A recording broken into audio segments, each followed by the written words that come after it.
This film was made possible by viewers like you through the WITW Kickstarter.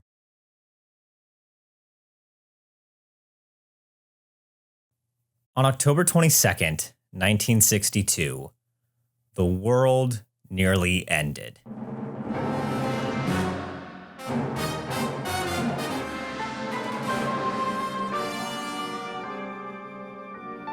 The clock ticked towards destruction as two men focused on the board in front of them, each trying to guess what move the other would make. On one side sat Nikita Khrushchev, the leader of the Soviet Union. On the other, John F. Kennedy, the President of the United States. Between them sat a couple hundred nuclear weapons. Good evening, my fellow citizens. Unmistakable evidence has established the fact that a series of offensive missile sites is now in preparation on that imprisoned island. The purpose of these bases can be none other than to provide a nuclear strike capability against the Western Hemisphere. The Cuban Missile Crisis represented the tipping point of a nuclear conflict more than 17 years in the making. The pieces were scattered across the globe. The US held missiles in Italy and Turkey, trained on the Soviet Union. But now, the Soviet Union moved missiles into Cuba, directly trained on America. And yet, despite both countries' massive stockpiles of atomic weapons, neither pushed the launch button. They both knew that if they did, it would end in mutually assured destruction. Instead, it became a battle of disinformation, propaganda, and political scheming. A war without a single shot fired. A nuclear deadlock. A Cold War. 20 years later, this global conflict played out in a much more unlikely setting. A Broadway musical about chess. In 1988, the odds looked stacked against Tim Rice. His new musical about a chess championship set during the Cold War was running out of moves, and the clock was ticking. This is the story of a dream musical's descent into a political nightmare. A thrilling tale of forbidden romance, international turmoil, and high-stakes espionage both on stage and off. It's the story of a lyricist's battle for independence, of a director's battle for control, and of how the two guys from ABBA decided to write a musical. But above all else, this is a story about chess.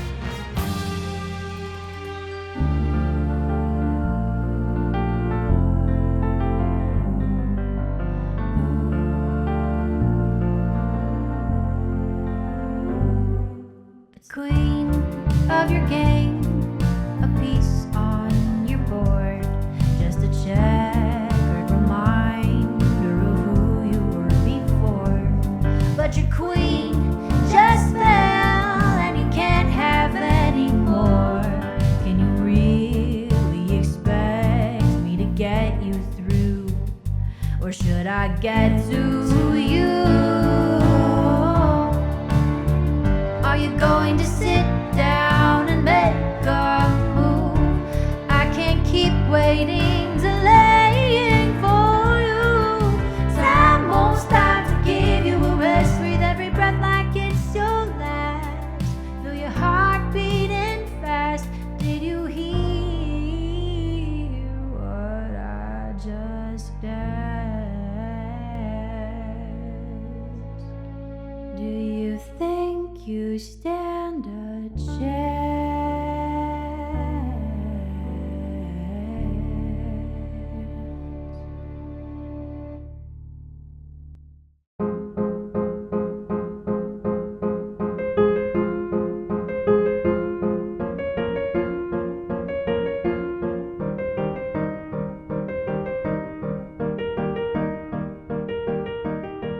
Chess is a game of variations.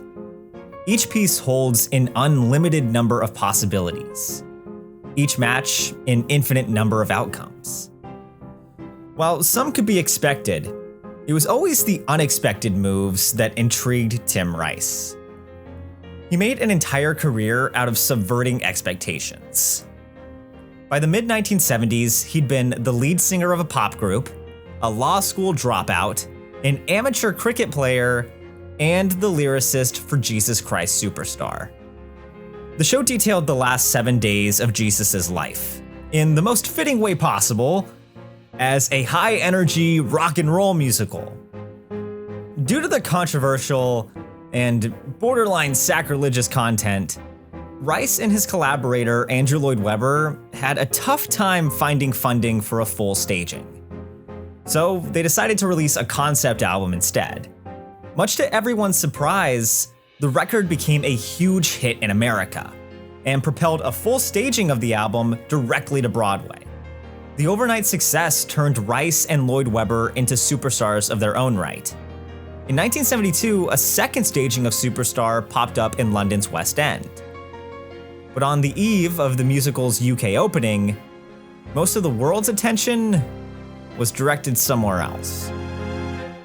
Well, here is where a Russian called Boris Spassky and an American called Bobby Fischer, two perhaps of the world's tiny reserve of geniuses, are to fight out what is probably the most intellectually exhausting battle known to the mind of man, the World Chess Championship. In 1972, 10 years after the United States and the Soviet Union, or USSR, faced off over missiles in Cuba, the countries clashed again over 32 chess pieces in Iceland. Spassky's got a problem because he's not just here to defend his title. He's here to do his best to stop Fischer taking the title away from Russia and thereby breaking an uninterrupted run of Russian world champions that goes back 35 years. If you think about like the Cold War context of the match, we had the space race in the 60s, but you also look at sports, and sports became this important symbol of national pride. After an agreement to limit the number of nuclear weapons in their arsenals, the Cold War entered a new phase of relaxed political tension, referred to as détente. During this period, the war transformed into a battle of ideas, a political rivalry based on two competing beliefs: capitalism and communism. To America, communism's promise of a society where everyone was treated equal threatened individual freedom and paved the way for authoritarian rulers. But to the Soviet Union, capitalism fostered unchecked greed and created a system that thrived on exploiting the working class. Soon, the match between Soviet champion Boris Spassky and the American challenger Bobby Fischer became more than just a chess game. The government saw this really as part of the Soviets versus American dominance. Even this little thing with me and Spassky is sort of a microcosm of the whole world political situation we're doing, instead of, with bombs, having it out over the board. Known as the bad boy of chess, Bobby Fischer brought a brash personality to the game, often slamming his pieces down on the board with a ruthless intensity. Oh, the greatest pleasure. Well, when you break his ego, this is where it's at. Yeah. Yeah? Yeah. Really? Yeah. Fischer also despised the Russians. In 1962, he wrote an article for Time magazine, basically branding them all as cheaters. The Russians had a complete farming system for developing their chess players. Chess was their symbol of, we do only the best here. So when Bobby emerges as a top American talent, of course he was encouraged too, because he could be a symbol of toppling this Soviet chess machine. Dubbed the match of the century, the drama surrounding Fischer versus Spassky captured the attention of the entire world. We'll have more on the developments in the Watergate bugging case. We'll hear George McGovern talking about tightening up his campaign organization, and we'll have a look at the new unemployment figures. And first, Bobby Fischer. There was a lot more drama going on. There were, they thought that they were being poisoned. They thought that they were being controlled through the lighting system, that there were psychological warfare going on. Everybody kind of stopped and tuned in to see what Bobby Fischer was doing. Unlike the Russians, who had a whole support network of chess grandmasters and the backing of the Soviet government, Fischer relied mainly on himself, a singular focus that sent him spiraling. Bobby Fischer defeated Boris Spassky on August 31st, 1972, after 21 games. Though he returned home a hero, Fischer grew to resent the match. He felt like he'd been nothing more than a pawn in a larger political game. Bobby Fischer eventually descended into a pit of isolation, conspiracy theories, and anti-Semitism.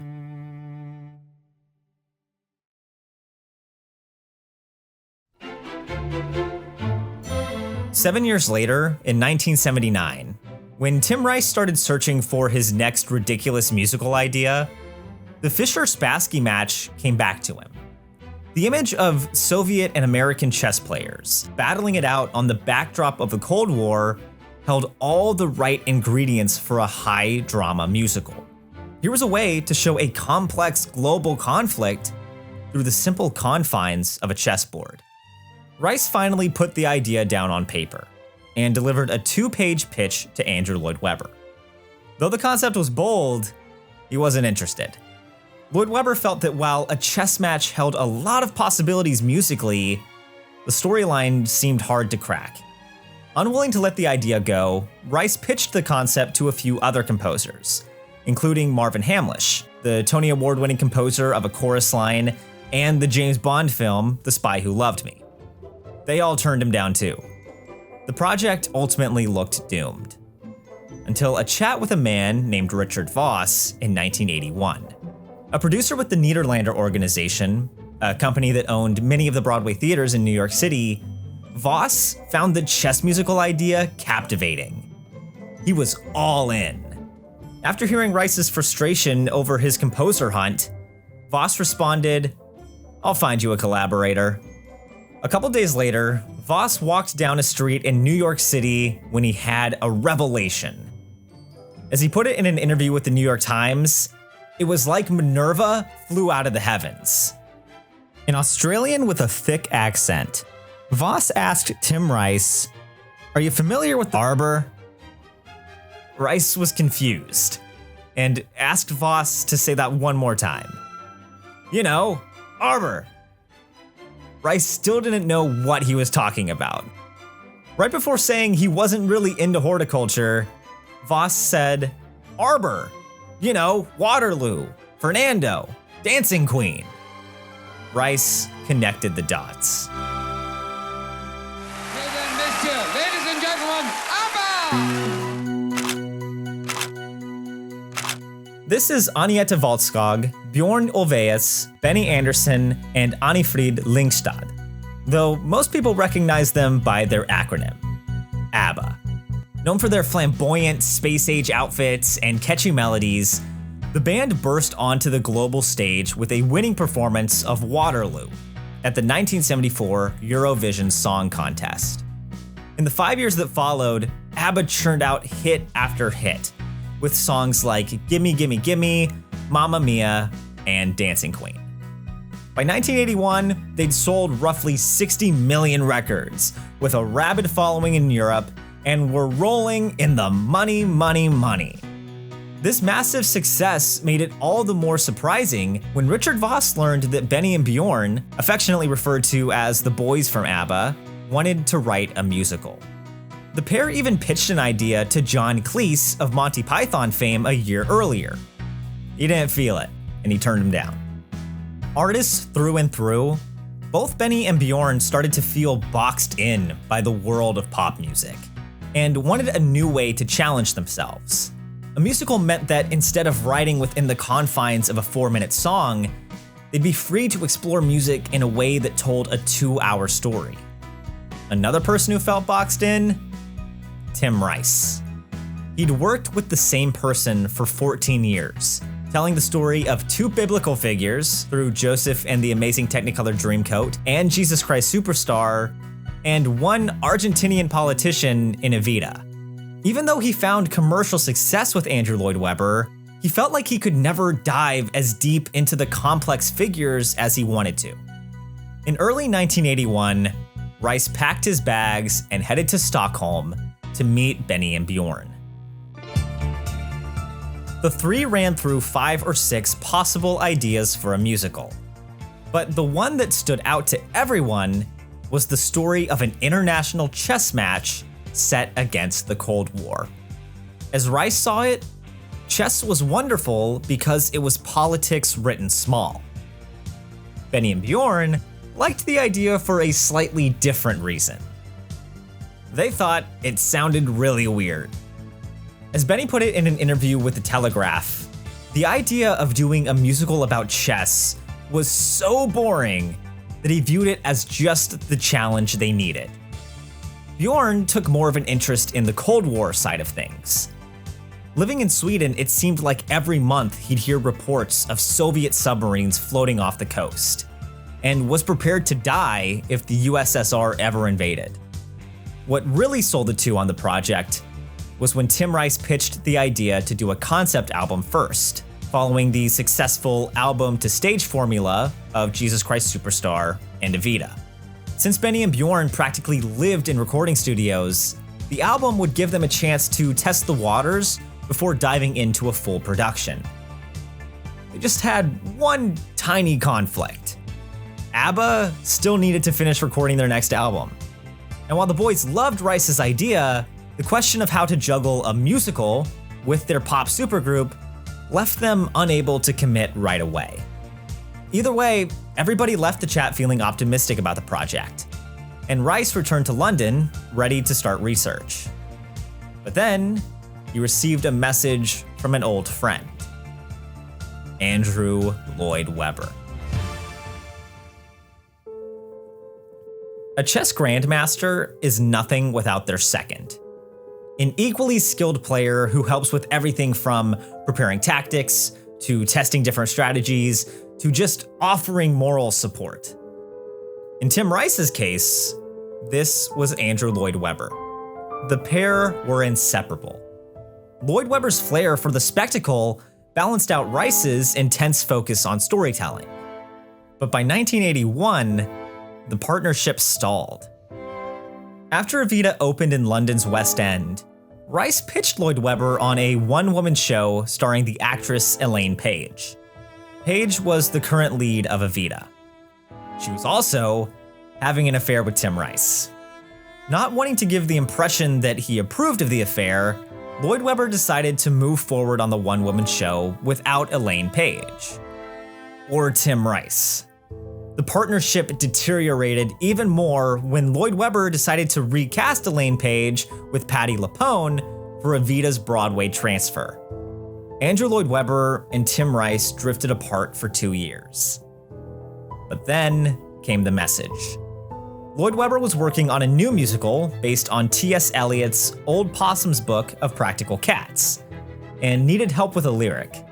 Most of the musical songs pulled word for word from Eliot's poems, all except for the show-stopping number of A Cat Named Grisabella. Lloyd Webber found the melody for her song easy, but he couldn't quite find the words. With opening night less than 2 weeks away, Lloyd Webber recruited Rice to take a stab at it. The lyricist agreed, and he quickly sent over full lyrics for the new song, Memory.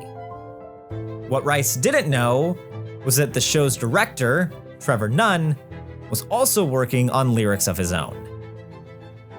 Trevor Nunn, Clever Trevor as they called him, saw that Memory was going to be a big hit, so Trevor inserted himself as the co-lyricist with T.S. Eliot and wound up making a ton of money from Memory. So Tim got squeezed out by Trevor. As detailed in Lloyd Webber's autobiography, after watching The Cat Grisabella sing a mishmash version of the song featuring his lyrics and Trevor Nunn's, Tim Rice sent a stern telegram saying he understood he failed the Memory lyric and demanded the removal of his words from all future performances. Lloyd Webber, extremely embarrassed, assured Rice that the words would be removed.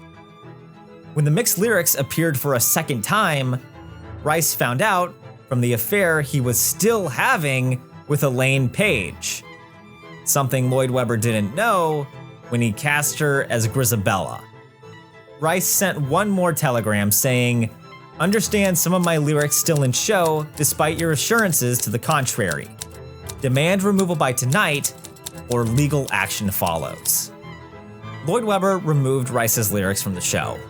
Nunn's lyrics took their place, and Barbra Streisand recorded the song 5 months later.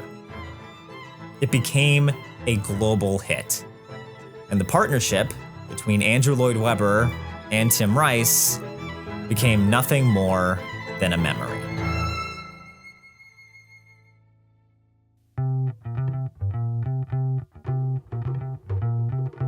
Five months after the Cats fiasco, Tim Rice experienced a different type of rivalry. The venue, the 1981 World Chess Championship in Murano, Italy. The competitors, Anatoly Karpov and Viktor Korchnoi. Unlike Fischer-Spassky, which captured the world's attention with an American against a Soviet, the rivalry between Karpov and Korchnoi showcased the Cold War in its own distinct way. The ideal Soviet against the traitorous defector. Korchnoi made global headlines when he tricked the Soviet government into letting him compete at a chess tournament in Amsterdam, only to apply for political asylum once he got there. Karpov and Korchnoi faced off once before, in an unhinged championship match in 1978. The contest was filled with accusations of audience members using mind control, murderous gurus in bright orange robes, and even claims that Karpov was cheating by using color-coded yogurt. But it wasn't just the match itself that fascinated Tim Rice. It was Korchnoi's own personal turmoil. Shortly after fleeing the Soviet Union, Korchnoi met a woman named Petra. Much like Korchnoi, Petra was a firecracker. A very anti-communist firecracker. At 19 years old, she was kidnapped in Vienna on allegations that she tried to blow up a Soviet train and spent 10 years in a Russian labor camp. It wasn't long before Korchnoi, who abandoned his wife and child in the Soviet Union when he defected, started an affair with her. No doubt, the story of a man torn between his passions, his family, and his lover resonated with Tim Rice. For the lead characters of his chess musical, Rice pulled from both Fischer vs. Spassky and Karpov vs. Korchnoi, pitting a brash and arrogant American challenger against a calculated and conflicted Soviet chess champion. As Rice's story started to come together in London, things started to fall apart in Stockholm. And the papers recently have been full of stories that you're going to split eventually. You're not? No. Well, they're obviously relieved to hear it. I was just going to ask you if that ever occurred to you and who would make the decision. I mean, would it be a joint decision? It would, yes. We would decide that together. It would be more of a feeling, I think, because when we were recording an album, we would feel that it's not fun anymore.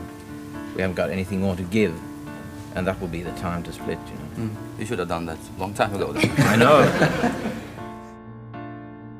Things used to be so nice, they used to be so good for ABBA. But by late 1981, the band was sending out an SOS. Both of the couples divorced. The custody of their children split, and even though they all respected each other, the bubbly, easygoing friendship of the early days vanished. The icy recording sessions for their 8th studio album, The Visitors, only widened the already deep cracks within the band. Unlike earlier albums with the couples latched onto one another, the cover for The Visitors featured them all spread out, each looking in a different direction. the two started to realize that ABBA's days were numbered. The fun was gone, and artistically, there was nothing more to prove. A year later, the band arrived in London in November 1982. Though they were there to promote a new ABBA album, Benny and Bjorn needed to settle a business matter of their own. Elsewhere in London, Andrew Lloyd Webber sat in a taxicab on the way to the opera with a close friend. The composer was riding high. Cats was a smash hit in both London and New York, and his new musical about railway trains promised to rival the success of Joseph and the Amazing Technicolor Dreamcoat. Nestled in the backseat of the car, Lloyd Webber's friend asked him what he thought of Tim Rice's new collaboration. Lloyd Webber had no idea what he was talking about. That's when he learned that Rice held a press conference earlier that afternoon with Benny and Bjorn. The three were starting a new business venture called 3 Nights Limited to produce a brand new musical. Lloyd Webber was shocked. It'd been 4 years since he and Rice last worked together, but he held out hope that they'd somehow collaborate on a major project in the future. The announcement left the partnership between Tim Rice and Andrew Lloyd Webber looking uncertain. It left ABBA in a state of flux too. When Benny and Bjorn broke the news to the ABBA girls, they did so by saying, "Let's take 2 years off." Benny assured newspaper reporters that this wasn't the end of ABBA, and even told the presses that they were aiming to record a new album in 1984. And just like that, the 3 Nights rode off into the sunset, ready to tackle the new adventure that awaited them. Each of them not knowing of the storm clouds that lay ahead.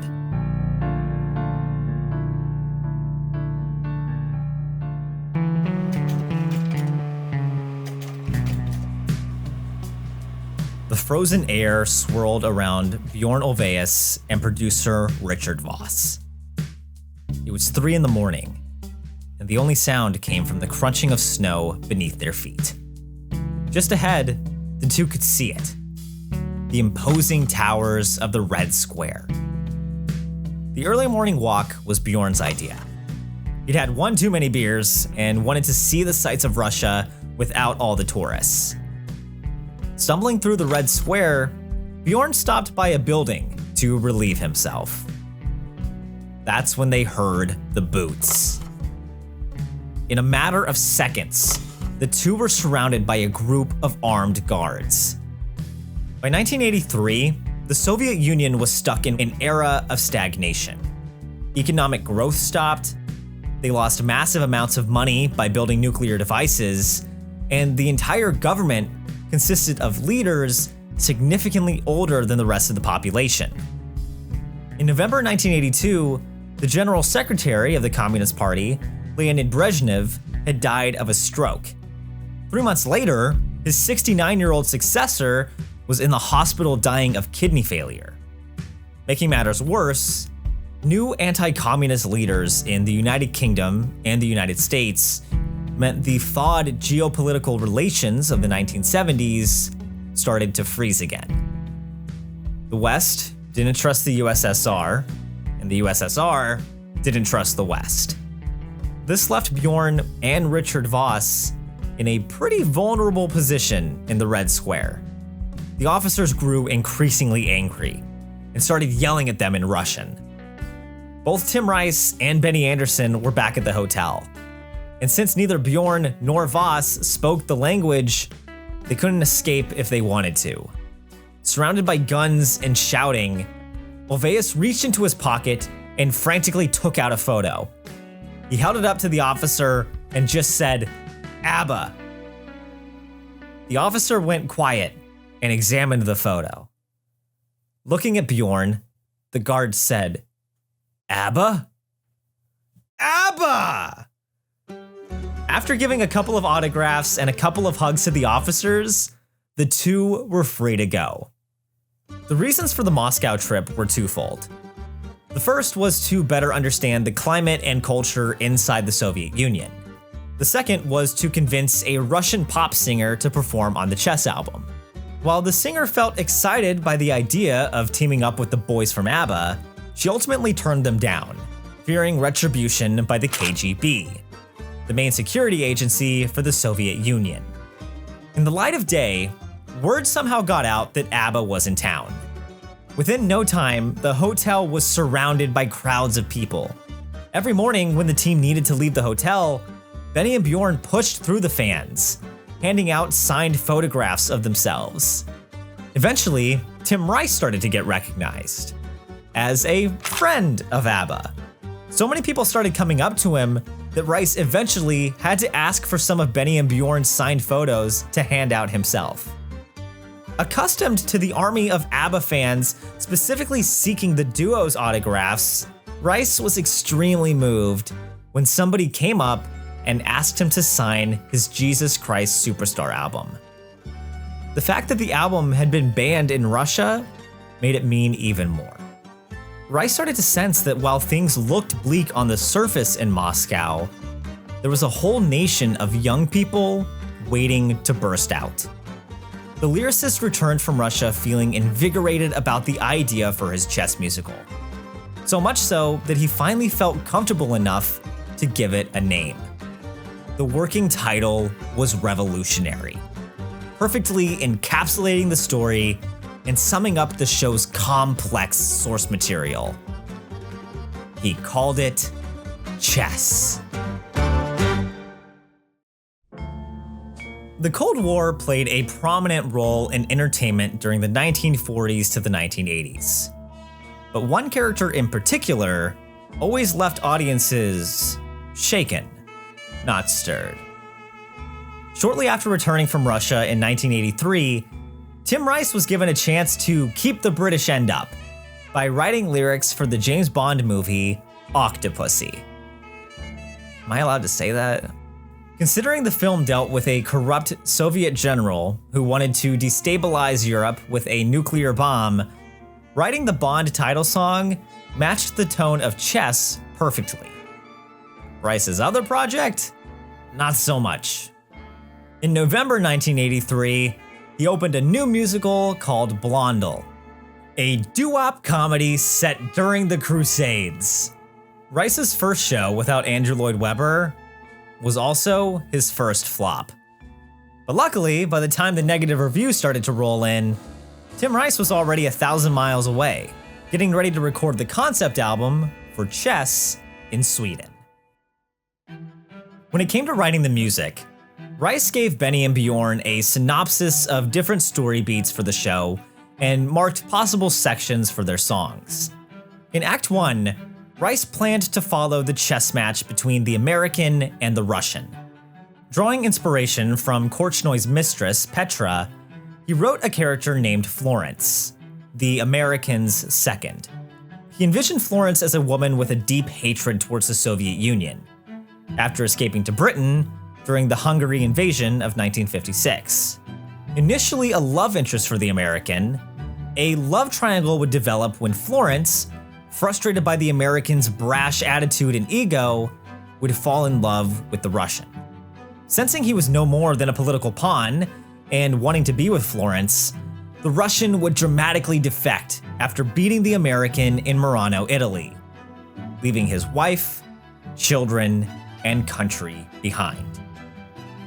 For the second act, Rice wanted to mirror Karpov versus Korchnoy, with the Russian defector taking on a new, unseen Soviet challenger in Bangkok, Thailand.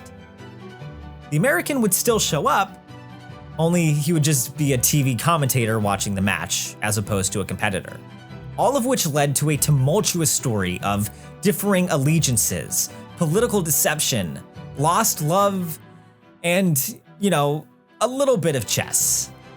Using the story beats, Benny and Bjorn crafted a score based on the theme of each scene. With Chess, the two were able to explore styles outside their traditional ABBA pop sound. The songs ranged from opera to rock to the classic musicals of Gilbert and Sullivan. As Rice recalled in the book Chess: The Making of the Musical, he felt guilty listening to the tapes they sent him. Each contained tunes which could easily have become #1 hits for ABBA. making him acutely aware that he was helping to extinguish one of the world's most popular groups.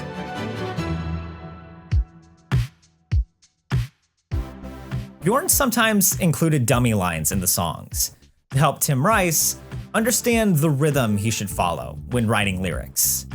One of these showed up in a song that painted the American chess player as arrogant towards Eastern culture while also highlighting the venue change for Act 2. That's when Bjorn wrote the dummy lyric, "One night in Bangkok makes a hard man humble." Rice liked it so much, he decided to keep it in as written. To play the part of the American, Rice cast a performer named Murray Head. The original Judas in Jesus Christ Superstar, Head could bring that same youthful, hard rock energy to chess. When it came to the role of Florence, Tim Rice always had one person in mind. For years, he tried to write a character or a show specifically for Elaine Page. With chess, he finally pulled it off. I remember Elaine Page telling me, she said it was the most exciting creative time in her life. I mean, Benny and Bjorn were writing these amazing melodies. Tim was writing these gorgeous lyrics. And the result was the concept album of chess, which was extremely popular. The concept album for Chess dropped on October 26, 1984. The very next night, the entire cast and creative team kicked off a 5-city concert tour through London, Hamburg, Amsterdam, Paris, and finally, Stockholm. On October 29th, RCA Records released the first 2 singles for radio stations to play. These included One Night in Bangkok and I Know Him So Well, sung by Florence and the Russian's wife. ABBA had always found it difficult to break into the US market. Their 1979 tour of the States left singer Agneta Valtskog in constant tears as they played 2 half-empty arenas. Over the course of their 10-year run, ABBA only broke into the top 3 on the US Billboard charts twice, with the songs Take a Chance on Me and Dancing Queen. The history book on the shelf looked destined to repeat itself when One Night in Bangkok debuted at number 81 on February 23, 1985. But then, something unexpected happened. DJs started blasting the song at discos across America, skyrocketing the track from number 81 to number 3 on the Billboard Top 100. Meanwhile, across the pond, I Know Him So Well climbed to number 1 on the UK singles chart. RCA released 3 more singles, including Nobody's Side, Pity the Child, and a ridiculous pop rock song about a chess referee simply titled The Arbiter. The team produced a series of 5 music videos to accompany the singles, something that helped One Night in Bangkok continue its meteoric rise into the mainstream by becoming one of the top music videos of 1985. That was the most fun, I think, that anyone had on chess. And after that, it all slowly unraveled.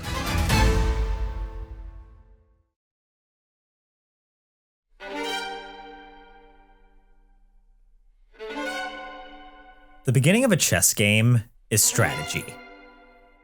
The middle is war.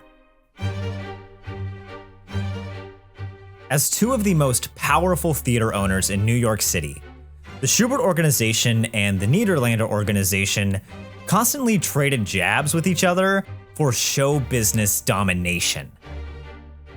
The Schuberts and the Niederlanders were arch rivals back then. I mean, they just loathed each other. Bernie Jacobs and Jerry Schoenfeld. They'd been the lawyers for the last Schubert brother, J.J. Schubert.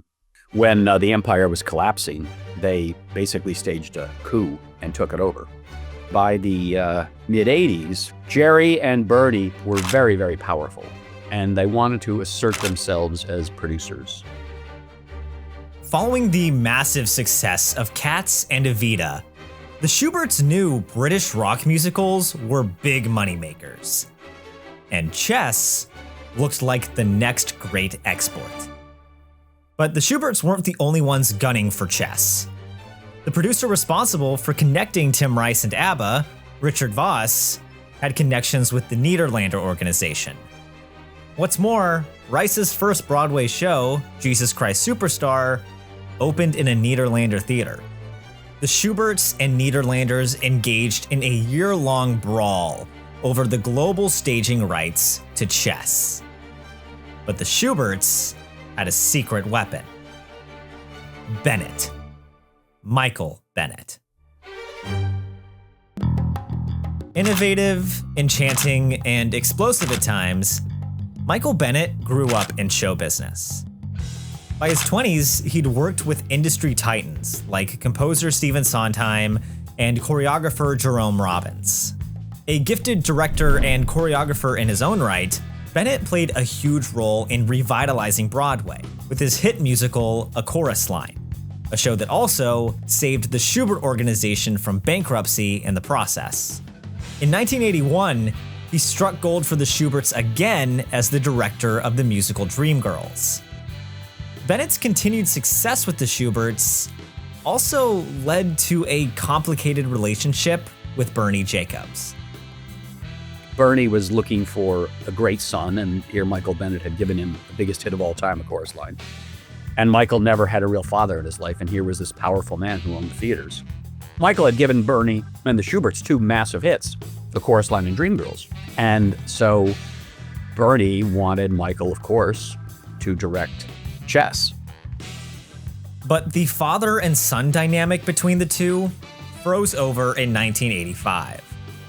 After the success of A Chorus Line, Bennett converted an 8-story building at 890 Broadway into an entire complex of rehearsal studios. A few years later, Bennett wanted an actual Broadway theater to debut all his new musicals, and he nearly purchased the Mark Hellinger Theater from the Schuberts' main rival, the Nederlanders. Michael was breaking away from Bernie, which just sent Bernie into an absolute fury. Bernie was the most powerful man in the American theater at that point, and anybody who got between Bernie and Michael, Bernie was going to destroy. Regardless of Michael Bennett's attempt to free himself from the Schuberts, Jacobs sent him the concept album for Chess and asked if he'd be interested in directing. Michael was used to conceiving his own shows and wasn't particularly excited to do Chess, but because of his relationship with Bernie Jacobs, agreed to do it. From the music to the story to the design, the creative vision of the director is key to making sure everything works together in a show. In an interview with Time magazine in March of 1985, lyricist Tim Rice stated, "For 2 years, our number one concern was to make a great record.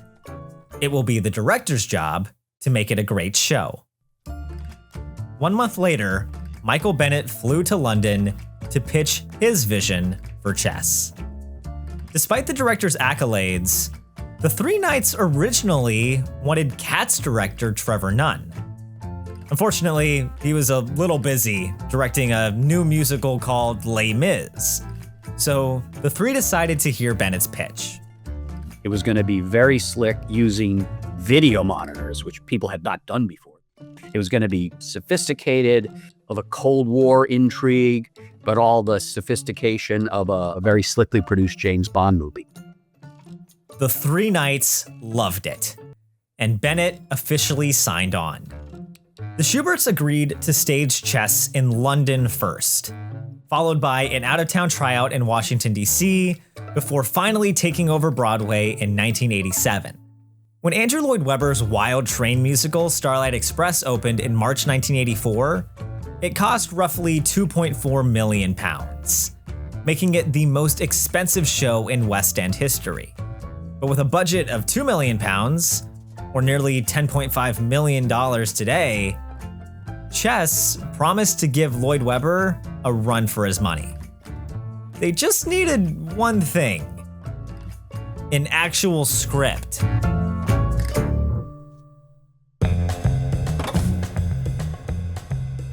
The Hamptons thrived on indulgence.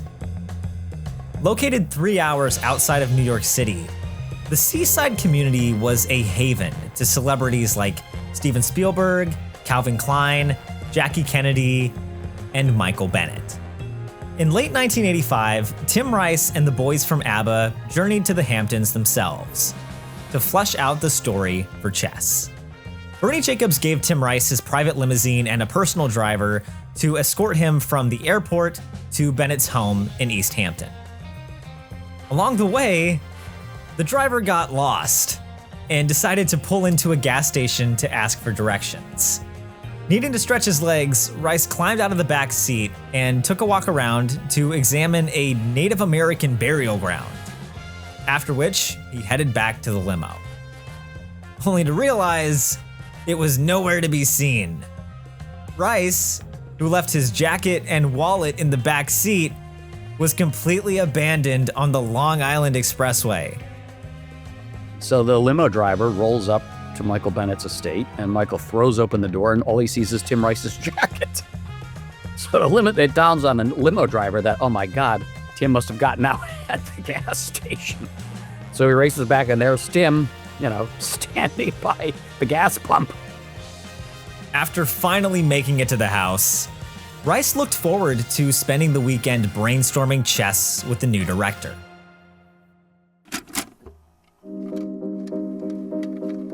The weekend started out with Bennett slipping a copy of Casablanca into his VCR and passionately explaining how the story of a hero giving up the woman because he loved her closely mirrored the Russian in Chess. But soon, the days descended into Bennett snorting cocaine, popping Quaaludes, and drinking a lot of vodka.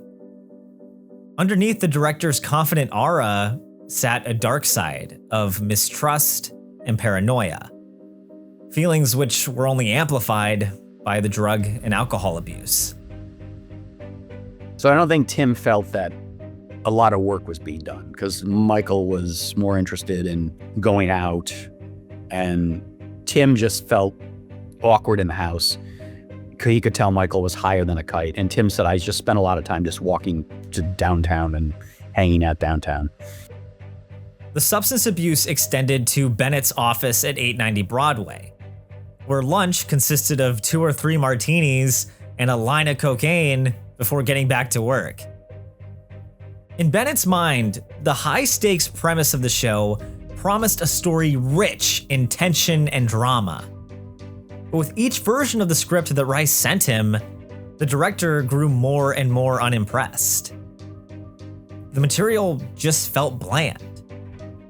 As Bennett's right-hand man, Bob Avian, recalled in One Singular Sensation, Rice seemed more interested in the business than he was about the creative side of things, focusing more on how much money the show would make rather than the actual storytelling.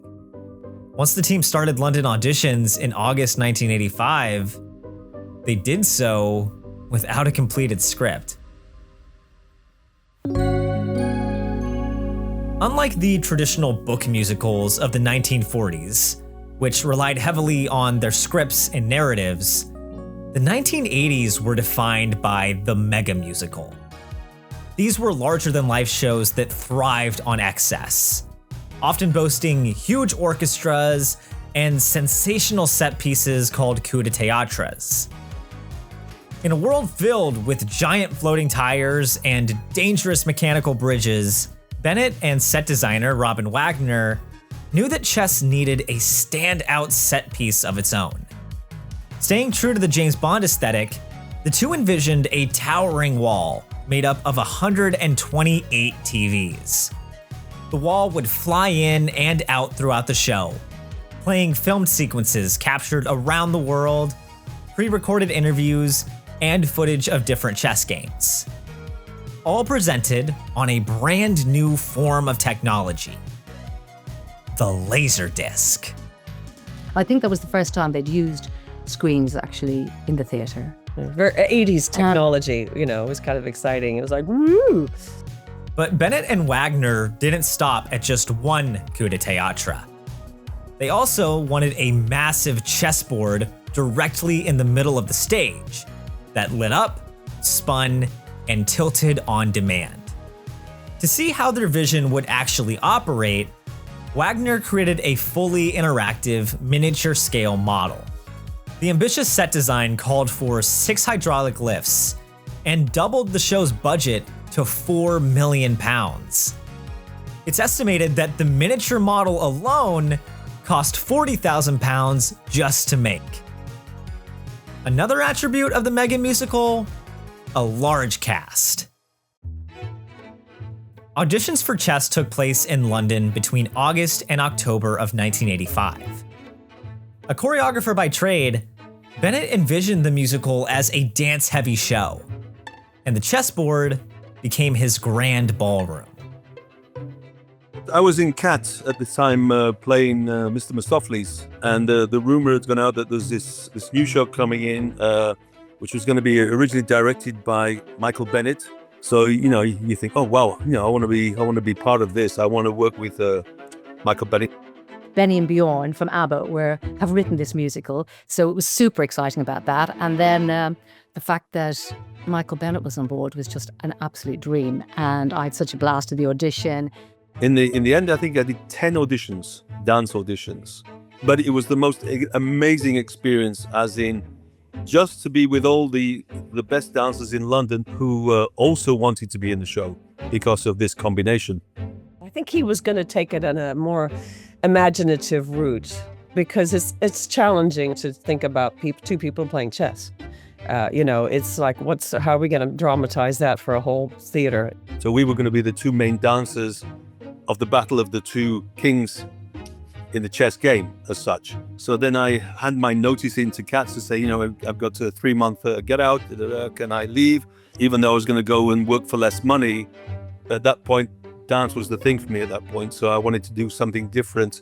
I'd already been in Cats for 3 years. So it's like, okay, now is the time to move.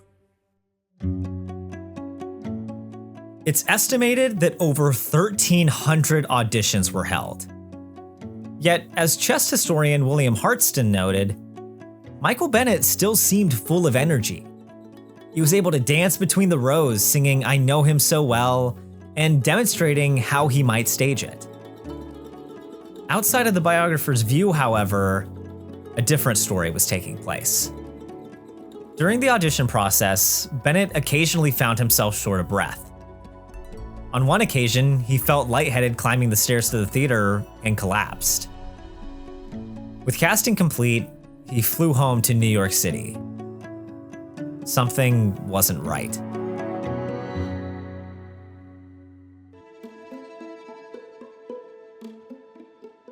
Chess is a fight for control. Control of the pieces, control of the board, control of the story. Every move is deliberate. Each one a sequence of some larger strategy that makes the match go a specific way. But it's often the moves that people miss which can change the entire outcome.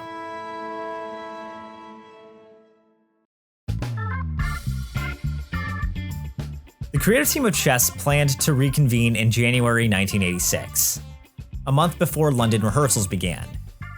They decided that all 3 lead actors from the concept album would reprise their roles on the stage. Elaine Page returned as Florence. A powerhouse Swedish performer named Tommy Korberg reprised his role as the Russian, now renamed Anatoly.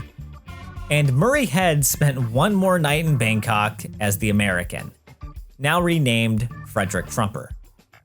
After Michael Bennett messaged to say that he'd be delayed getting back to London, Tim Rice decided to fly to New York to personally deliver the final script. Much to Rice's surprise, he ran into Trevor Nunn on the same flight. Nunn told Rice that he was on his way to convince the Schuberts to invest in a US transfer of his 8.5-hour play, Nicholas Nickleby. Rice spent the weekend in New York discussing the finalized chess script with Michael Bennett. Satisfied with how things were progressing, Rice boarded his flight and flew back to London. Then he received confusing news. Bennett announced he was leaving the production. The creative team couldn't wrap their head around why. Considering his enthusiasm during the auditions and general excitement for the project, something didn't add up. They were 3 weeks away from the start of rehearsals, and now they didn't have a director. Everyone was furious. Rice thought it had something to do with Elaine Page. He figured the two must have had some falling out in London. Bernie Jacobs of the Schubert organization took the betrayal personally. He viewed it as another attempt by Bennett to get one over on him. A heated argument took place when the director met with Bernie Jacobs in his office above Schubert Alley. Bennett threw out a list of excuses as to why he couldn't work on the show. He blamed the script, the people, even the weather. As Michael Riedel recounts, Jacobs was angry and told him, "You can't walk away from the show like this. What's wrong with you?" After 20 minutes, Bennett stood up and told Jacobs to follow him. Inside the Schubert office restroom, directly above the same theater Bennett's life changed forever with a chorus line, he took off his shirt to reveal his entire chest covered in purple lesions. It was Kaposi sarcoma. Michael Bennett had AIDS. The most advanced stage of HIV, the virus attacks white blood cells to the point that a person's entire immune system malfunctions and fails. By 1985, AIDS had killed more than 12,000 people in America. And with no cure, an HIV diagnosis served as a death sentence. Despite this devastation, much of society and the United States government chose to pay little attention to it, especially since they believed AIDS only targeted drug users and gay men. Homophobic attacks rose. Volunteers without HIV lost their jobs just for attending support groups. Misinformation fueled the fear. People believed they could catch AIDS simply by touching or breathing the same air as someone who was infected. According to biographer Kevin Kelly, after Bennett showed his lesions to Bernie Jacobs in the Schubert office men's room, he said, "How can I work with dancers? They're going to see these lesions, know what I have, and run away from me." Bernie Jacobs collapsed into Bennett's arms, and the two started to cry.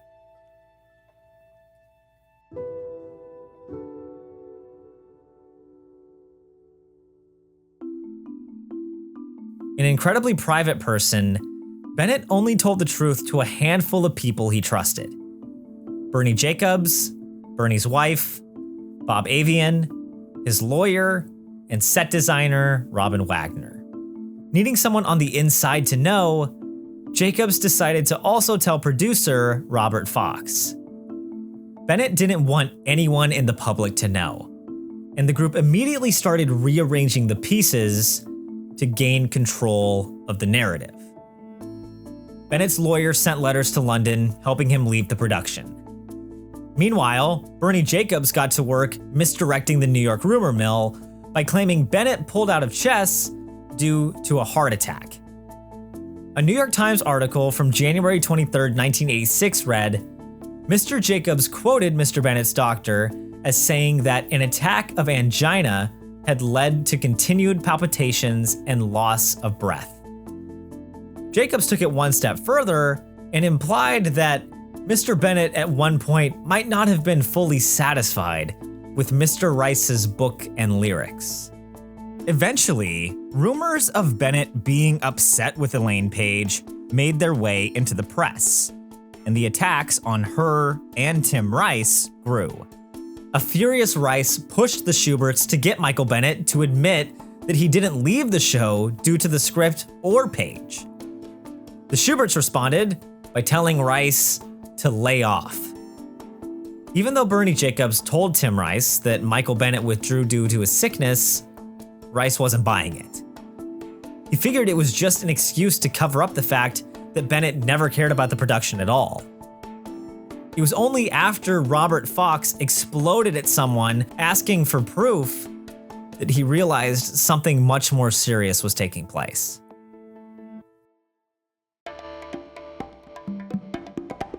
A Annoyed, but still needing a director for the show, Rice, Benny, and Bjorn descended on the Savoy Hotel in London with plans of a theatrical heist.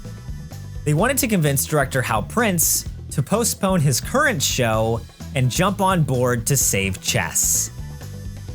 Stunned, Prince turned them down on the spot and headed off to a working dinner for Phantom of the Opera. Across the pond, Bernie Jacobs descended on a hotel of his own. He and Bennett spent a whole lunch talking about possible replacement directors, a discussion that brought Jacobs and Jerry Schoenfeld to the Sherry Netherland on Fifth Avenue. They knocked on the hotel room door, and Trevor Nunn answered. Jacobs and Schoenfeld didn't dance around the subject. They told him of Bennett's heart problems and that they desperately needed Nunn to save the production. As luck would have it, he'd just finished directing Les Mis and Starlight Express, meaning his once busy schedule suddenly had some availability. But clever Trevor needed something in return. He would only do it if the Schuberts and the producing team of Chess invested in the US transfer of Nicholas Nickleby. With chess rehearsals a few weeks away and tickets already sold, the team knew they had no other option. So the Schuberts, Robert Fox, Tim Rice, and the boys from ABBA each put up $1 million for Nicholas Nickleby. On January 28th, 1986, Trevor Nunn joined the middle of a chess match with pieces he didn't choose, a strategy that wasn't his own, and a clock with very little time left on it. Something that could end in either a remarkable comeback or a terrible blunder. We have been shotgunned together. These were the words Trevor Nunn spoke at his first meeting with the chess creative team. Nunn wanted to take the show in a very different direction. Unlike Bennett's vision of a high-stakes melodrama like Casablanca, Nunn told them he envisioned a delightful romantic comedy, like the 1930s film Ninotchka. Using Robin Wagner's expensive miniature set, Nunn spent hours and hours acting out the entire show for the creative team. After a tour de force performance, everyone felt ready to get started bringing the musical to life as soon as possible. The next day, Trevor Nunn left for a 3-week holiday in the Caribbean. As show biographer William Hartston put it, Nunn felt it was essential to recover sufficiently from recent endeavors, with the director even saying, "If I don't have this holiday, chess will soon lose another director." They pushed rehearsals to begin in March. During his first meeting with the cast, Nunn once again pulled out the miniature set and spent hours and hours recreating the same performance he gave to the creative team 3 weeks earlier. As Nunn explained each new scene, the excited dancers slowly lost their enthusiasm. Trevor then explains us the show. We all look at the models and everything else. We thought, wow, this is going to be exciting. The stage that lit it up, tilted, the whole chessboard. This was going to be something, really sort of special. But then it became, and unfortunately for me, it was like, when you've given up so much of what you were as a dancer, to then discover what was going to be then in the staging was going to be quite static. Trevor Nunn, has had a good reputation, but he's more literal. There's more poetic or whatever, but he's not really a, choreographer or has that kind of, out there on a limb imagination in that way that I think Michael would have. But, Trevor was the successful director of Cats and Les Miserables, so who's going to argue with Trevor Nunn's take on the show? Anybody who was a real dancer in their prime or an opera singer in their prime was just standing on a square. We were all a bit sort of frustrated. There was a number which was by the Arbiter. I'm on the case, can't be moved. And suddenly you thought, wow, this number is begging for dance.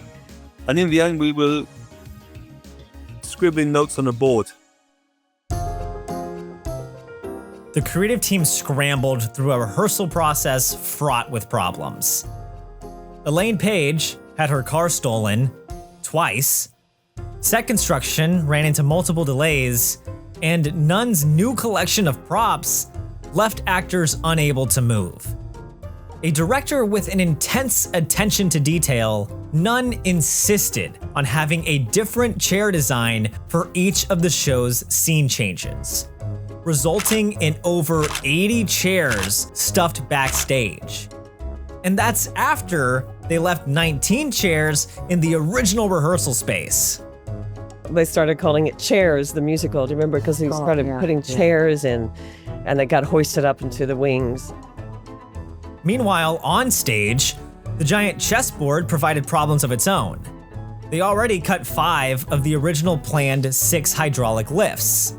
And now, the computer wouldn't communicate with it for some reason. Additionally, anytime the joystick operator tried moving the chessboard, the hulking stage screeched and bumped as it grinded its way across the floor. There was not a lot of dancing in chess either.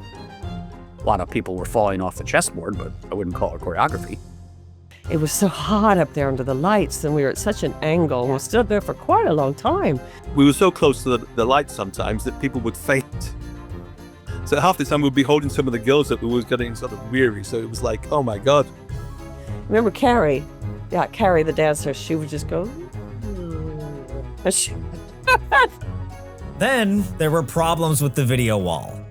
Knowing the technical challenge that came with projecting video onto 128 screens, Bennett originally planned to complete filming in January 1986. This would have given programmers a couple months to make sure everything worked before performances started. The first preview performance with a real audience was set for April 30th. Nunn didn't start filming the screen sequences until April 15th, giving them just 15 days to get everything recorded, digitized, and programmed. A team of cameramen and body doubles for the lead characters made their way to Murano, Italy to film the most they could. Since all the footage was recorded on electronic videotape, the film team had to run back and forth to an off-site editing suite before testing the footage on the screens in the theater.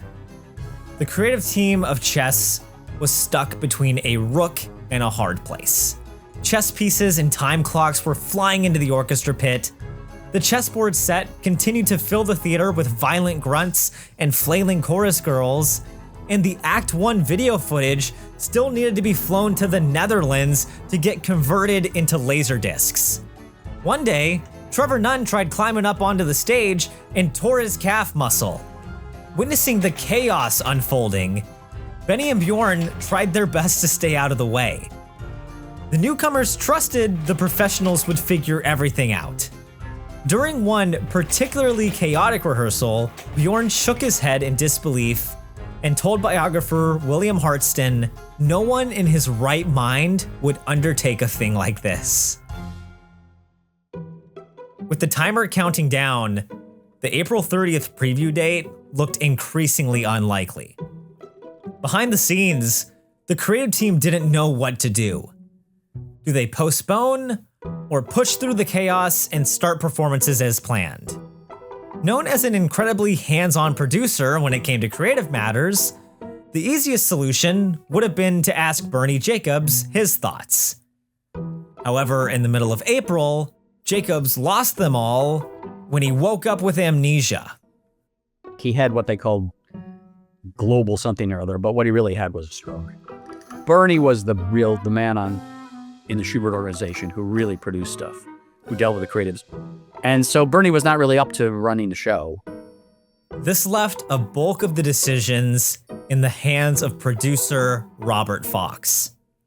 Despite the marketing team's best efforts, a crowd of ticket holders received unfortunate news when they arrived for the first performance on April 30th. Previews were delayed for 4 days. Armed with frantic determination and a physical therapist to massage his calf during rehearsals, Nunn upped the pressure on the programmers to get everything working in time for the new preview date. Then, he turned his attention to the video wall. The director started making major cuts, something that proved more of a headache to video programmers who spent hours making the tweaks. In terms of the clunking chessboard set, Nunn told the programmers they had 24 hours to figure it out, or the actors would move it manually. The delayed performance finally arrived on May 5th, 1986. The auditorium filled with sounds of excitement, but the backstage area filled with vulgarities when the computer decided to delete all the videos for the video wall. Making matters worse, one of their lead actors, Tommy Korberg, was in the hospital after a hard night of drinking with Benny, Bjorn, and Wayne Folks. The next morning, I'm called into the office. What have you done? What have you done? I said, what do you mean?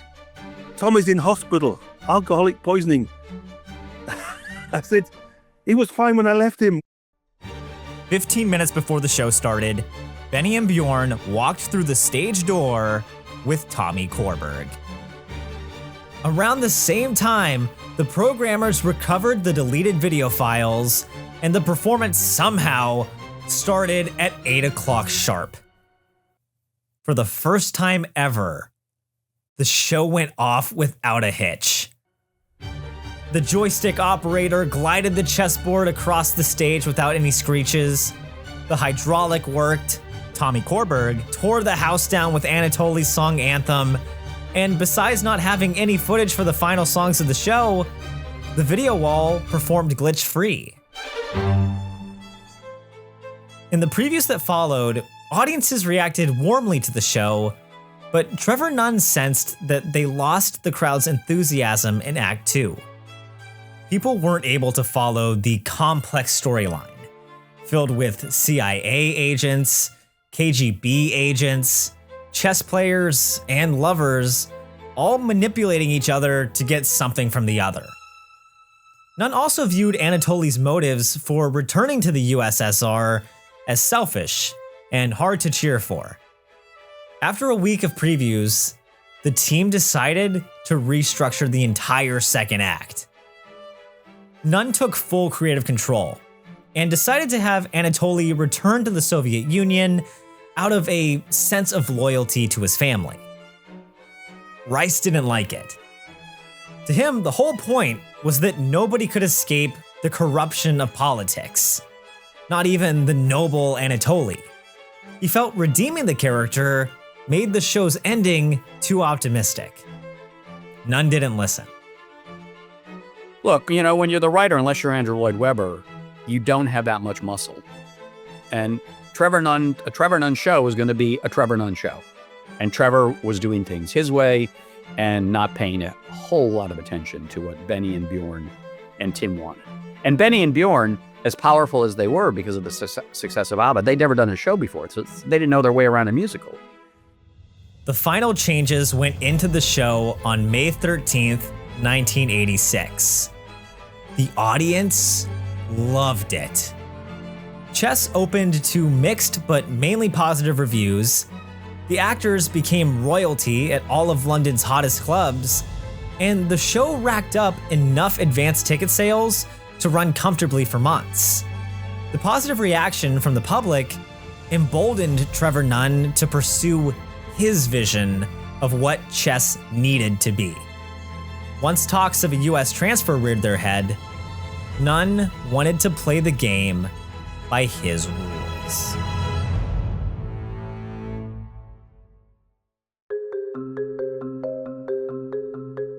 In spite of Bernie Jacobs' best attempts to calm the rumor mill, the gossip surrounding Michael Bennett's mysterious withdrawal from chess picked up speed in late 1986.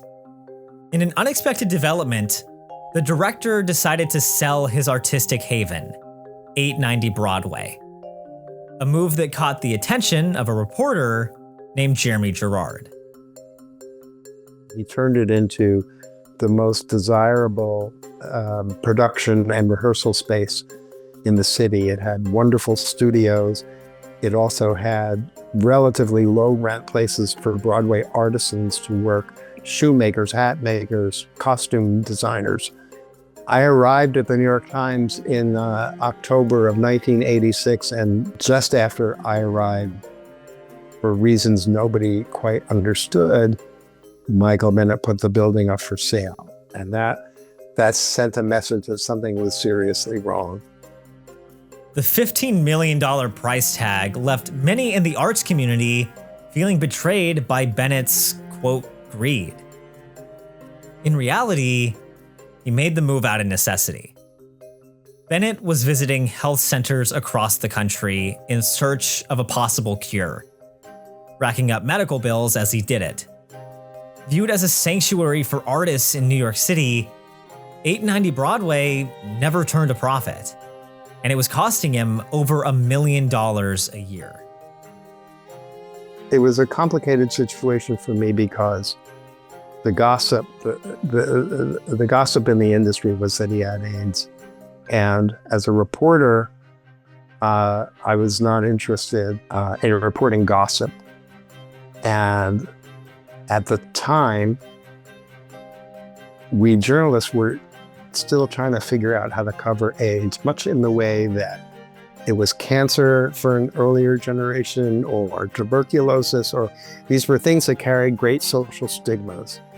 And so my reporting in the beginning reflected what Michael was saying about his illness. Gerard started writing a piece investigating Michael Bennett's decision to both pull out of chess and sell 890 Broadway. We had a cat and mouse game going on for months where I would call and I would get his answering machine and I'd be told he was going to call back, and I'd come into work at the Times in the morning and there would be a message from him at 3 o'clock in the morning. Oops, you're not there. I guess we'll have to talk another time. And this went on and on and on until finally he just called me. And I was just feeling exhilarated. I had Michael Bennett on the phone for 2.5 hours talking about things that people wanted to know from Michael Bennett, if they could just get over the obsession with whether or not he had AIDS. I still think of it as an extraordinary piece that unfortunately begins with a lie. On November 2nd, 1986, Jeremy Gerard's story on Michael Bennett ran under the headline, "Why Michael Bennett Has Said Goodbye, for Now, to Broadway." The piece started with a false claim about the director undergoing surgery for chest pain. As Bennett put it in the article, quote, "I've never been more scared in my life." Shortly after the mistruth was published, an acquaintance of Michael Bennett set up a meeting with Jeremy Gerard to give him Bennett's full medical records. Upon seeing the diagnosis in black and white, Gerard found himself in the middle of an ethical dilemma. Personal privacy was pitted against a need to raise awareness. AIDS was devastating the New York theater community in the late 1980s, but nobody at the New York Times was writing about it. The executive editor of the New York Times, when I first arrived, who had the byline of A.M. Rosenthal, his name was Abe Rosenthal, was very determined to keep the paper, as he said, he put it, entirely knowing the double meaning, to keep it straight.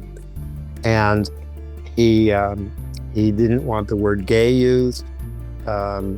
He sanctioned these obvious euphemisms that were used to hide when somebody had died of AIDS. And it was something that was disturbing to those of us, especially in the culture department, who were writing obituaries that sometimes we knew were incomplete.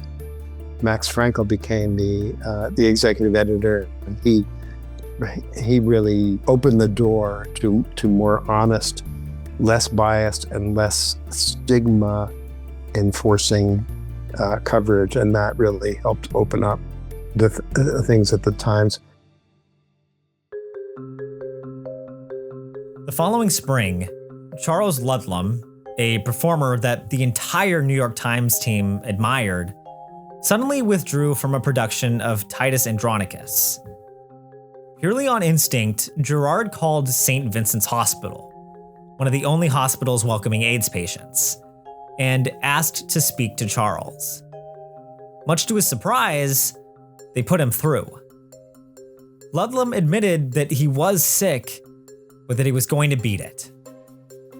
Within a few weeks, he passed away. Though the cause was complications related to AIDS, Ludlam's parents told Gerard they wanted the official cause to be listed as pneumonia in his obituary. They didn't understand their own son's importance in the theater world and the importance of trying to eliminate this stigma. Having written the obituary, I spent a long time working with them to try to convince them that their son deserved to have an obituary that told the truth. And at like 5 minutes to deadline, I got the call saying that the parents had agreed to tell the truth.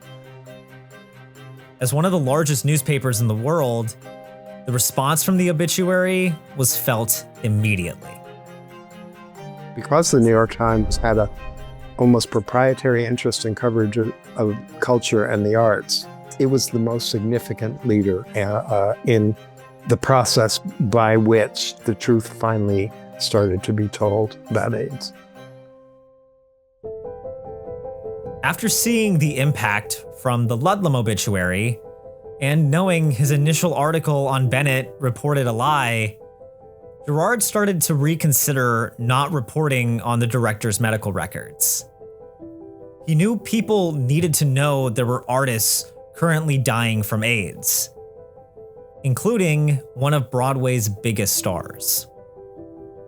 Did I respect his privacy and let him continue with those lies, or do I tell the truth? And the decision was that if he had said to me or to others who were reporting on the theater, "I'm sick, it's none of your business, go away," I think that would have had one impact. But the fact that he dissembled and used the power of his fame to create a false impression, I felt, and the Times management agreed with me, that I had been released from that obligation to privacy, that it was more important to tell the truth. On June 9th, 1987, Michael Bennett's carefully crafted narrative crumbled. The director moved out of New York to receive treatment in Tucson, Arizona. That's where he learned of Gerard's article that read, quote, "Michael Bennett, one of the most influential Broadway directors and choreographers of his generation, withdrew as director of the musical Chess in January 1986, when, according to information confirmed by the New York Times, he was stricken with AIDS." The reaction was furious. He was actually too sick by that point to do anything by himself, but his lawyer banned me from ever doing any stories about Michael Bennett. I was fairly quickly forgiven, and I think that eventually people did see that, again, it was important in this process of destigmatizing AIDS and saying the story here is of this tragedy. It's not about who's revealing what about whom. We're losing generations of creators, generations of audience, and we're not doing enough to find a cure for this disease. And the issues were just so much bigger than my byline. Michael Bennett once referred to himself as the king of backstage musicals. He thrived on creating shows that explored real people coming together to create one spectacular illusion. No one story about Michael Bennett looks like the other. To some, he was a devoted friend.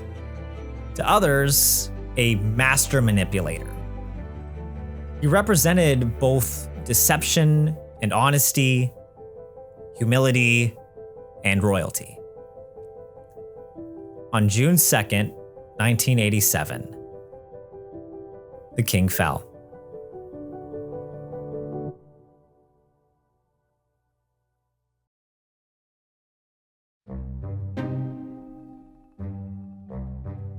Chess isn't just a fight against another opponent. It's a fight against the clock. And in December of 1987, the producers were losing. The cast for Broadway was in place, but the script still wasn't finished. The budget had ballooned to over $6 million, half of which came directly from Tim Rice's pocket, and they couldn't find their director. Growing up, Trevor Nunn was always fascinated by Charles Dickens. Fitting, considering that his life currently looked like a tale of two cities. His marathon adaptation of the Dickens novel Nicholas Nickleby, which experienced massive success in London, suffered a disappointing run in Los Angeles, losing $700,000. Things only got worse when the show transferred to Broadway in August of 1986 and ended its run 2 months early. The Schuberts, Robert Fox, and all three Knights lost their entire investment. But 1 year later, his musical Les Mis took Broadway by storm, and Chess in London continued to do big business. 2 big wins that only emboldened Nunn more. Trevor, a director with his own ego and his own vision, threw out everything that Michael had conceived of. He wanted to do his own show with no stamp of Michael Bennett on it whatsoever. To help make better sense of the show's political maneuvering, Nunn recruited an American playwright named Richard Nelson to add more spoken dialogue to the piece. Tim Rice wasn't thrilled by the playwright idea. He was annoyed when Andrew Lloyd Webber suggested it in 1979, and he was even more annoyed by it now. But still, convinced the storyline needed help, Nunn moved forward with Nelson. I knew it was going to be a little bit of trying to put square pegs into round holes, just to make things work, because it wasn't conceived as a book musical. It was conceived as a through sung show. So I knew it would be tricky, but at the same time, Trevor's very convincing, and he had a plan. It's possible that one of the reasons Rice didn't want to bring in a playwright was because the story felt personal to him. In an interview with Vanity Fair, Tim Rice stated, "There is certainly a bit of an autobiographical thing in Chess. A man with 2 women pulling in different directions." He specifically wrote Florence as a Hungarian-born English woman just so Elaine Page could play the part. As far as he was concerned, she'd absolutely play the role again on Broadway. But Nunn and Nelson viewed things differently. They decided it made more sense for Florence to be a Hungarian-born American woman. This turned the romance between her and Anatoly into a Romeo and Juliet style story with lovers from opposing sides. Only instead of the Montagues and Capulets, it would be the US and USSR. The casting change would also help with Actors' Equity, the American Acting Union. Those equity rules were much stricter then. And Equity did not want British people taking jobs from Americans. Just as Rice wrote a musical for his lover with Chess, Andrew Lloyd Webber wrote Phantom of the Opera for his lover, Sarah Brightman. When Equity denied her application to reprise her role as Christine Daae in America, Lloyd Webber threatened to not bring Phantom to Broadway at all. The threat ultimately worked, and Equity agreed to let her play the part. Rice stood firm in his belief that Florence needed to be English, and fought for Elaine Page to continue on with the show, but he didn't wield the same influence as his former collaborator. In the end, Nunn's influence overpowered Rice, and none of the original West End cast made the transfer. Instead, Florence was recast with the American lead of Les Mis, Judy Kuhn. When the Schuberts signed on to produce Chess in 1985, they envisioned a 12-week tryout in Washington, D.C. to iron out any kinks before making the jump to New York. The three knights agreed with this approach and headed into Christmas with plans to start rehearsals in the new year. That's when Trevor Nunn disappeared. Any attempts to contact him brought back silence. Eventually, Rice started adding cheeky messages to Nunn in his rewrites. One of them read, "Would love to hear from you, and in certain cases, of your existence." In January 1988, the Schuberts attempted something radical to get his attention. They announced in the New York Times that they were postponing Chess the Musical indefinitely. Like clockwork, Nunn emerged and hopped on a heated conference call with all the producers. The director told everybody he didn't want to do the tryout run. As he saw it, his schedule was filling up again, and if they went to DC first, Chess would miss the May 4th deadline for Tony Award nominations. This didn't sound like a bad thing to the Schuberts. The Tony competition already looked intense, with shows like Into the Woods and Andrew Lloyd Webber's Phantom of the Opera leading the pack. But missing the deadline wasn't an option for Nunn. He thought sweeping the Tony Awards would make Lloyd Webber pay for the costly mistake of choosing Hal Prince to direct Phantom over him. Ignoring the fact that they lost every award to Phantom in London, the desire to beat Lloyd Webber prevailed. Chess would go straight to Broadway. After much prodding from Rice on the conference call, Trevor Nunn eventually revealed where he was. Australia. Trevor had to go to Sydney, Australia to direct the Australian production of Les Mis. And they flew me to Australia. And so they put me up in a hotel room while he directed Les Mis in the day, and I would write during the day, and then we would meet in the evening. I wrote this book with Trevor, without any question. I tried to get him to take credit at one point for that, and he didn't want to do that. Robin Wagner also flew to Australia to discuss the set design for Broadway. During their chat about the general themes of Chess, Nunn and Wagner found themselves discussing the Berlin Wall. Constructed in 1961 to stop residents of communist East Berlin from fleeing to the capitalist West Berlin, the wall became a concrete symbol of the Iron Curtain, physically separating the Soviet Union from the rest of the world. Running with this inspiration, Wagner took 6 unopened shirt boxes he brought with him on the trip and rigged a series of makeshift towers. He envisioned them all as giant chess pieces, or periactoids as the cast would come to call them, that could effortlessly move and transform the setting in the blink of an eye. When Chess returned to New York, it looked drastically different compared to London. The music had been cut down, the tech elements removed, the story changed, and the dancing practically non-existent.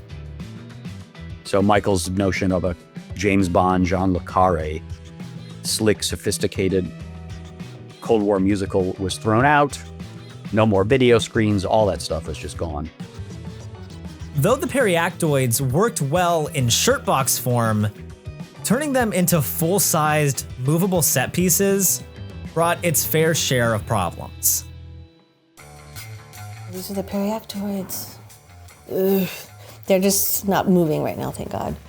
Everyone, they must have been 20 feet tall, more? Wanting to avoid the programming nightmares of London, Nunn and Wagner decided each of the periactoids would be operated manually by union stagehands. Unable to see once inside, the stagehands placed a huge amount of trust in a series of paths on the floor to guide them. they put all these sort of like Christmas tree lights in the stage floor. And then at one point, the Christmas tree lights in that era, one went out, the whole strand went out. And so they realized that they couldn't use the lights. Needing an alternative, a team of people quickly added black lights to the inside of the towers and replaced the Christmas lights with glow-in-the-dark paint. The idea was that on cue, the stagehands would turn on the black lights and follow their specific lines painted on the stage floor. So these poor guys are like going everywhere, and these are huge things which could totally hurt you if they bump into you. Because basically, it was about one night in Bangkok was all about like, don't, oh my God, it's coming away, oh my God. One time, one just started spinning. I don't know what he thought he was doing. So these periactoids would start. These guys would be blind, and and some of the times they were a little drunk, and all of a sudden, all of us got hit by a periactoid at one point or another.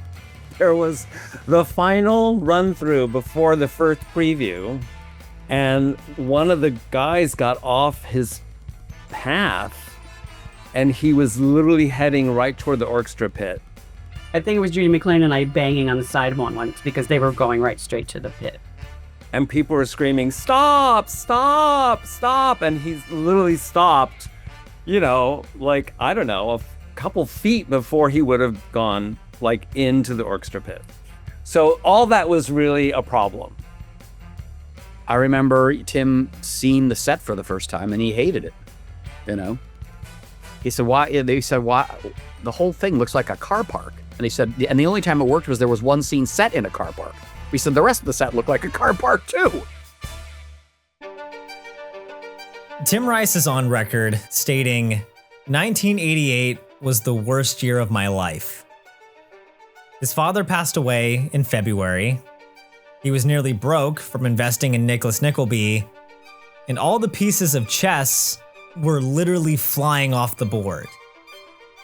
The show spiraled deeper and deeper into disarray. Making matters worse, the Cold War, that bitter 40-year conflict between the US and USSR, started showing signs of resolution. Following the Chernobyl nuclear disaster, General Secretary Mikhail Gorbachev instituted Glasnost, a new political policy focused on increasing transparency between the Soviet government and the public. All of a sudden, the musical's themes of intrigue, espionage, and political deception felt irrelevant. The entire show revolved around the Cold War. But now, the Cold War might end before opening night. With each day that passed, the happy memory of recording the concept album drifted further and further from the minds of Benny, Bjorn, and Tim Rice. The boys from ABBA wrote one new song for Broadway called Someone Else's Story, but the show's ever-increasing running time eventually led to it being cut.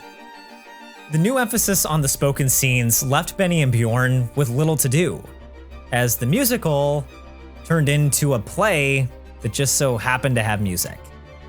Frustrated with the new direction and the changes to the story, Tim Rice became more and more removed from the process. He was rarely there. I gather, and I wasn't privy to any of this, but I gather he was unhappy because it was taking something that he had done and changing it. I don't think Tim Rice was getting along with Trevor. I think he left early before while we were in previews, because I remember there was this sequence where we had to sing, and at first they just put la-las in. We were walking around going la la la la la la la la la la, and then he left, and through the entire run of the show we just kept going la la la la la, because he never stayed around to finish the lyric. In London, the entire length of the show was 2.5 hours. The first preview of Chess in New York clocked in at 4 hours. The additions added so much time that the producers eventually had to tell the orchestra to stop playing at exactly 11 o'clock to avoid paying overtime fees, leading to 10 minutes of dead silence on stage near the end of the show. By the end of the first preview, I think half the audience was gone. As Michael Riedel put it, Gerald Schoenfeld watched the first long, tortured preview, the color draining from his face. The color returned at the end of the show, but it was red with anger. A fuming Schoenfeld gathered the chess team together and screamed, "You schmucks!" before demanding Trevor Nunn to make cuts. To the director, this meant removing some of the songs that lightened the mood, but didn't move the show forward. This included one of the hit songs from the album, The Arbiter. From the set to the story, Chess on Broadway looked unrecognizable compared to London, a fact made even more apparent by the new logo. London? Look! It's a chessboard falling apart! Whoa! It's like people running. What? What is that? And this, no, anyway, nobody liked this. I remember the first time they showed us that, we were like, that's just awful. Who look like criminals or spies. And I think that was also kind of like, what are these two fugitives doing as it connects to chess? The marketing only became more complicated once opening night arrived. Chess dominated the board everywhere it went, and managed to overcome its fair share of problems during rehearsals across the pond. Many hoped history might repeat itself when Chess opened on Broadway on April 28, 1988. Those hopes quickly vanished once Trevor Nunn saw New York Times critic Frank Rich in the audience. Nicknamed the Butcher of Broadway, Rich held the power to close a show with one negative review. A devoted fan of American musicals by Stephen Sondheim, he didn't shy away from utterly destroying the invasive European mega musicals. Nunn shifted uncomfortably in the back of the theater as he watched Frank Rich whisper and chuckle. 3 hours later, the audience shuffled out of the Imperial Theater and the chess team headed to the opening night party. A few members of the cast decided to stop by Sardi's before heading to the party.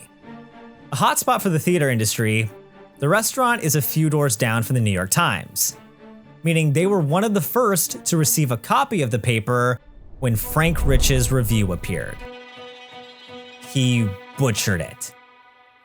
The critic dragged everything, from the loud rock music to the mindless plot to the unlikable characters. He specifically targeted Trevor Nunn by stating, quote, "His main achievements have been to add running time, to remove the glitzy video and hydraulic special effects, and to tack on a prologue that makes the 1956 Hungarian Revolution look like the Parisian barricade sequences of his far superior Les Mis." Rich ended the review by saying, "War is hell." And for this trapped audience, chess sometimes comes remarkably close. Rich's show bashing didn't stop there. 2 weeks after Chess opened, the infamous flop Carrie opened at the Virginia Theater and closed 3 days later. And Frank Rich would say, well, Carrie was really bad, but it's not as bad as Chess. So everything that opened, he would kill us again and again and again. As the night went on, a flurry of negative reviews dropped across the city. Stuart Klein of Fox 5 News declared, "Chess runs just over 3 hours, and at the end of it, I felt rooked." Clive Barnes of the New York Post stated, "It could be characterized as Andrew Lloyd Webber without the tunes," which is not the best news. Joel Siegel of WABC New York referred to the set as Stonehenge on wheels and called out the production for only having 2 Asian actors in a show set in Bangkok. These are the Bangkok girls, none of which are actually Asian, none of which Wrong. You know, I had these like Mr. Spock eyebrows to try to make me look, you know, it was awful. Irish people dress like Asians. It was just completely and utterly, horribly politically incorrect. The creative team spent the next couple of days making a few more cuts to bring the running time down, but the negative reviews doomed the show. The $4 million in advance ticket sales dropped to $3 million due to how many people canceled their tickets. And the Schuberts, you know, they stuck by it for a bit. They tried, as I said, they tried to get Trevor to come and fix it, but Trevor was gone. Tim and Benny were gone. I mean, everybody fled. Everybody fled. And so did the audiences. And then they were like, well, we're running a full-page ad in Monday's New York Times. Well, the ad was a picture of Philip Kazanoff draped kind of in an American flag. It's after he's won the chess match and he's been lifted up. And it's kind of a cool picture. And what they wrote was, all it said was, yes, exclamation point, chess. I was like, well, okay, you ran this in Monday's New York Times. You're saying it's a full-page ad, yes, but it's right next to the sports section. And what is this saying? Like, what does this mean? What is this even saying? It's like, that's not keeping the show alive. Yes, chess? The entire reason Trevor Nunn wanted to open cold on Broadway was to spite Andrew Lloyd Webber and sweep the Tony Awards. Phantom of the Opera received 10 nominations. Chess received 2. But I do remember during a matinee, one of the Schuberts, like the head of the Schubert organization, was behind on a matinee day with a long measuring tape, measuring in the back of the theater. And I was like, we're done. And then Jerome Robbins came into that theater. They closed us. During the New York chess rehearsals, another show called Jerome Robbins Broadway rehearsed down the hall. One of the last great director-choreographers on Broadway, Robbins told the Schuberts he would only do the show in the Imperial Theater. The Schuberts agreed and originally planned to just move their commercial blockbuster chess across the street. In June of 1988, the Schuberts changed their mind. Sensing they could make more money off Jerome Robbins, the Schuberts decided not to move chess. Instead, they delivered a closing notice. I knew it was going to happen. I'm trying to think. Jerry Schoenfeld, right? He was the guy who was measuring backstage. And I was like, oh, he's not measuring for us. He's measuring for something else. It just, you know, when you're in a season where you're the thing, it takes on a momentum of its own, and it just never had any air behind it. It never had any momentum behind it once we got those terrible reviews. And really, Frank Rich he just kept nailing the coffin. Sent Tim Rice into terrible depression. Terrible depression. Benny and Bjorn vowed never to work on Broadway again. They hated it. They hated the whole experience. Robert Fox spiraled into alcoholism, which fortunately he was able to pull himself out of. Bernie'd had his stroke, and I don't think the failure of chess helped him in any way. So it left everybody depressed, angry, bitter, and, you know, in Bernie's case, dead.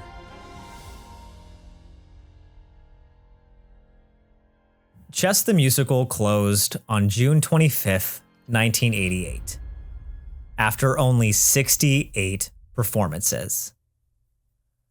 The show lost its entire investment of $6.2 million, the equivalent of $16 million in 2025.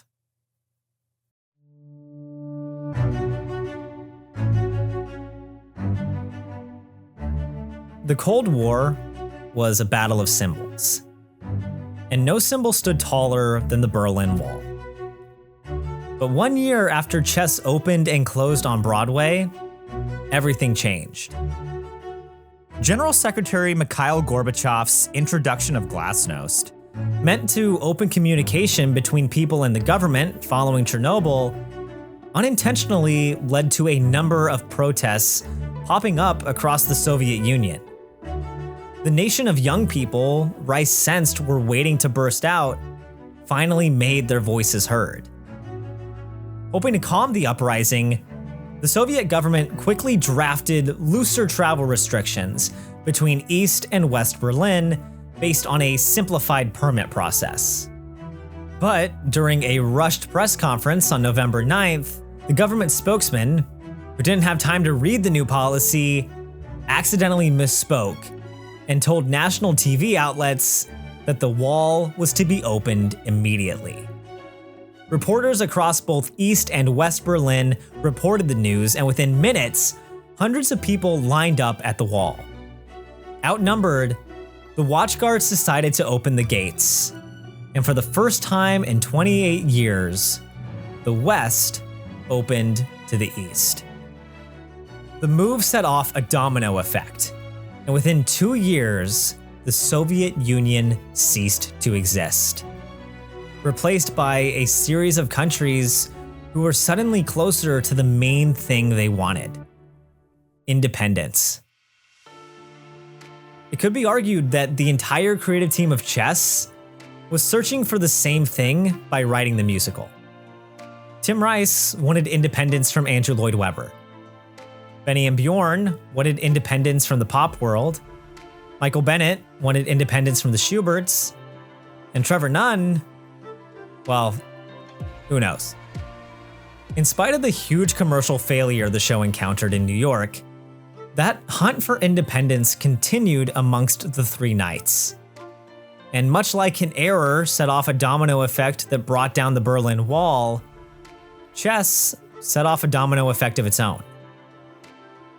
Smitten with the time she'd spent working with Benny and Bjorn on Chess, Tim Rice's former assistant, Judy Kramer, pitched a whole show written around the music of ABBA. Though they swore they'd never do another Broadway musical again, Mamma Mia eventually became a global hit. Likewise, Tim Rice wasn't quick to jump back into the musical world either. And despite writing a short show for Queen Elizabeth, he never wrote a full musical with Andrew Lloyd Webber again. That didn't stop him from creating a global phenomenon of his own. After the sudden passing of lyricist Howard Ashman, Rice stepped in to finish the lyrics for the Disney movie Aladdin, alongside composer Alan Menken. The lyricist eventually became a key figure of the Disney Renaissance, providing the lyrics for classic films like The Lion King. Chess is complicated.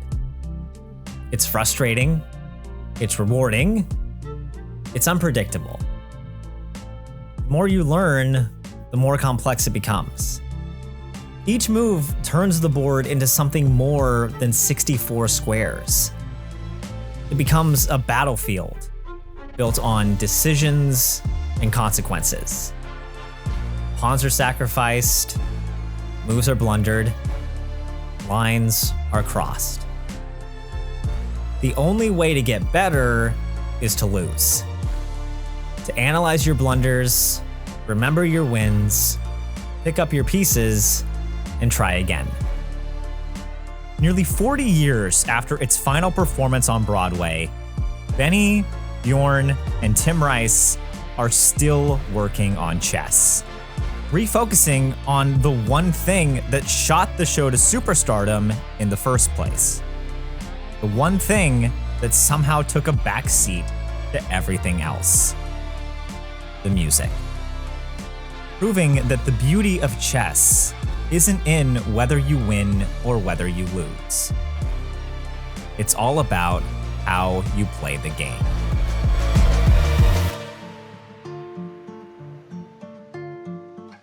Chess might have been one of the biggest flops of 1988, but it was far from the biggest.